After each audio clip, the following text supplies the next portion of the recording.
Hi, my name is Jarno and I'm your event tutor. My YouTube channel is all about teaching you how to plan and organize an event or festival. Please subscribe to my YouTube channel or leave a comment below. But first, enjoy this video. What's the crucial thing in planning your festival? What is the first thing you start with when you plan a festival? You know, I think the festival is so dynamic and so layered and so complex that there is no one thing, and there's certainly no one person.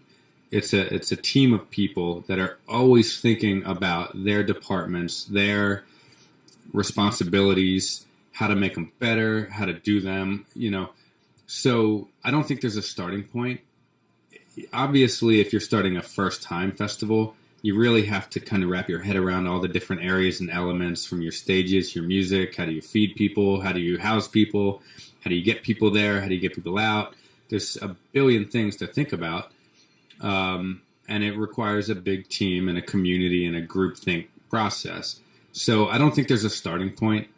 I'll go back to it starts with an idea and a vision, and from there, it's just a massive, brainstorm. A lot of things will stick, a lot of things won't stick, but there's no starting point. So when you plan a festival, what is the first part that you start with in your planning process? Really, the first part of planning any festival, I think, starts at the festival, and you're always looking to next year. Okay, how do we see where we went wrong here, or we can make this better. You're never really at a festival. You never really accomplished anything. You're just, it's a breathing thing, and you're always looking to next year. So it starts at the festival that you're currently doing, is when you start thinking about the next festival and planning for it. And what if it's the first time you ever want to do a festival, and you literally start from scratch? What is it? Do you find the site first? Is it getting your finances in place? Or what is the key thing? Where do you start? Really it starts with an idea and an inkling and an itch to say, I want to throw a music festival. And you have that, and it kind of tugs at you for a while, and then you get to a point where you say, all right, I'm going to throw a music festival. Then I think, a concept, sure, but really ultimately, before this thing's serious and real, you got to find a venue. And that's quite a journey to be able to do. If you have that, great. You're one step ahead. Now you got to start thinking about a concept and what do you really want it to be. A music festival is a general term. It's just a generic term for something. Really, every music festival that I've ever been to and have worked with is totally different than the next. They all have their own little, you have to go into it with a vision and an idea of what you're trying to create. And that's really where it has to start. Otherwise, you're just kind of setting yourself up for disappointment or failure. What kind of roles does each member of your team have?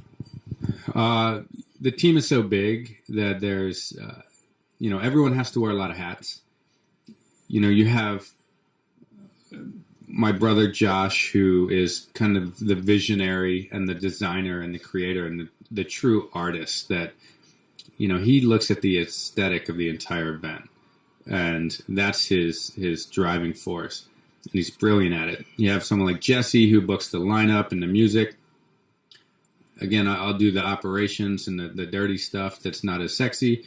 But aside from that, we have Monica, who has been with us forever, and she's the glue. She works with the teams, the people, she's really what holds the thing together. Jesse, our marketing director, another Jesse, he's we went to kindergarten with him.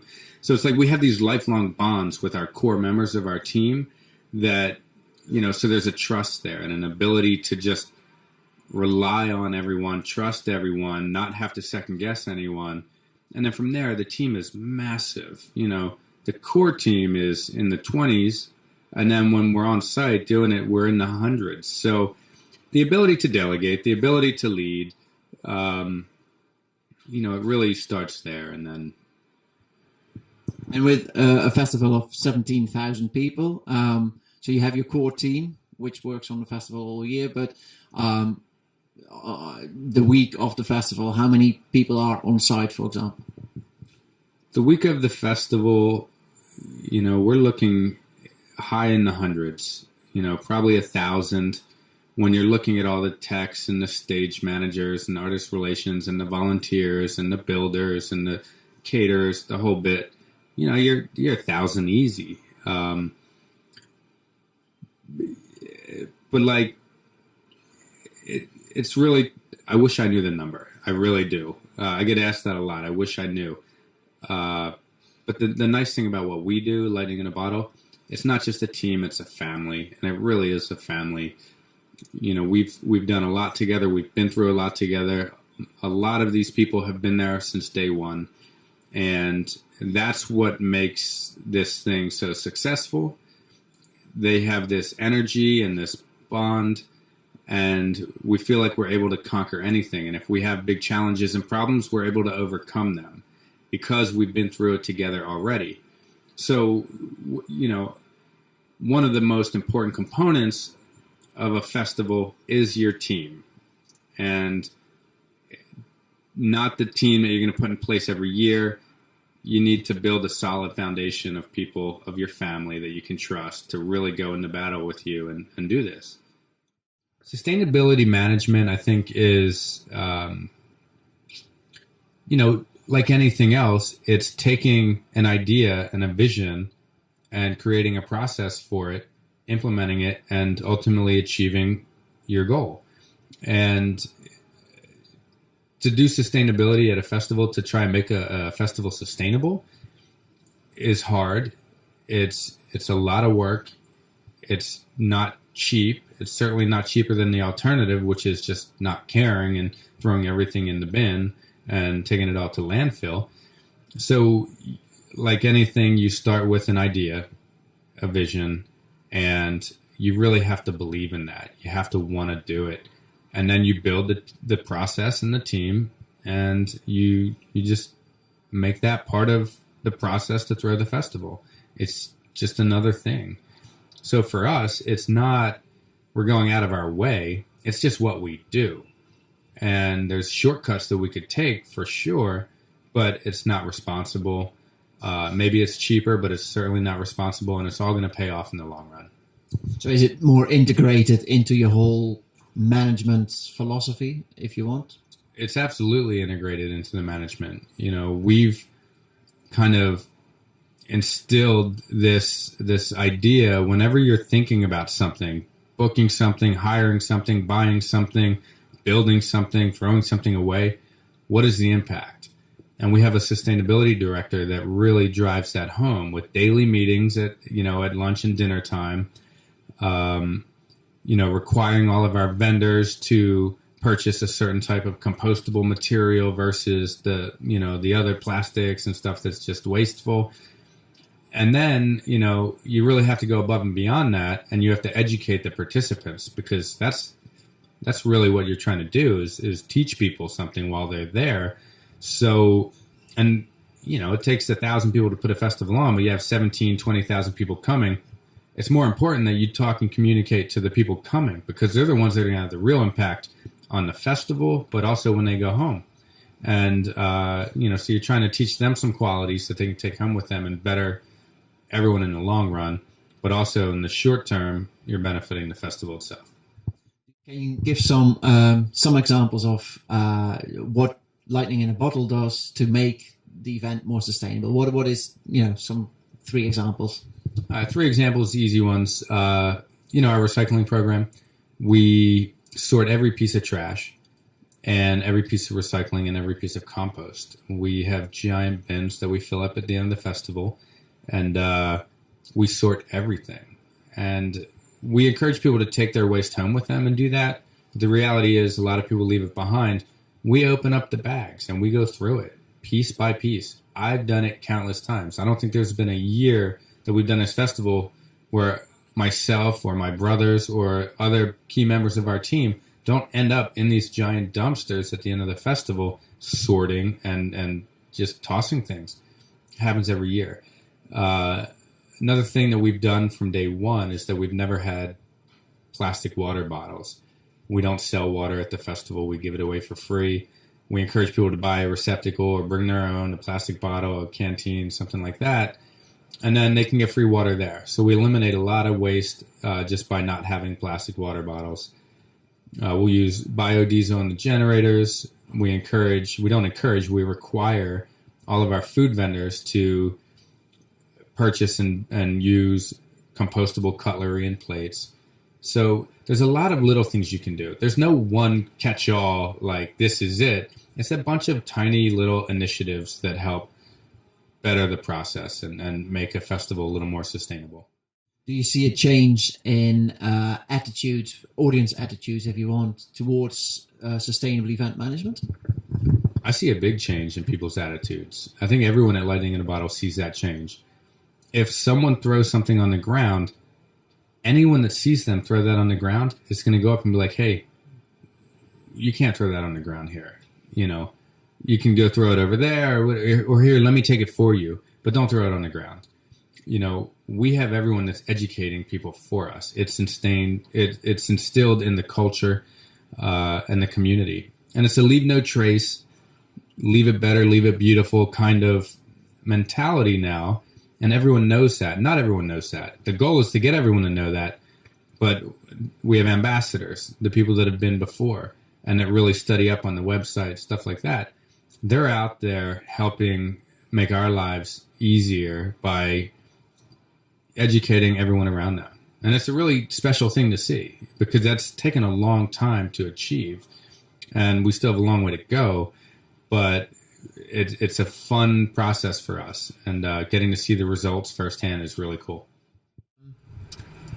When do you start talking to the local authorities who hand out licenses and permits? When does that process start? The permitting process is unique. It's different with every venue, with every situation. If you're at a first-time venue, you have to start that process pretty soon. Almost a year, maybe a little less, but kind of around there, because you have to have all of that stuff in order before you can announce your festival and say, hey, we're doing this thing at this location. Because if you don't have permission and you announce it, then you're really putting yourself in a corner. And we've certainly done that because we felt like we had to do that, and then you're just rolling the dice. But if you start really getting things dialed in a year out, then it gives you enough time to roll with the punches and how slow these local governments move, and and then little changes here and there that can just eat up a lot of the calendar. So give yourself a year and start chipping away, and certainly be patient. So how is the communication with the local authorities? How does that work? Do you meet on a regular basis? Do you have email conversation with each other? How does that work? Communication is key, and I think that crosses any industry and anything in life. And working with these local authorities, for us, it's the county agencies and departments. Keep the dialogue flowing, and try and create good relationships. Try and create good relationships with these people because they are essentially your partners.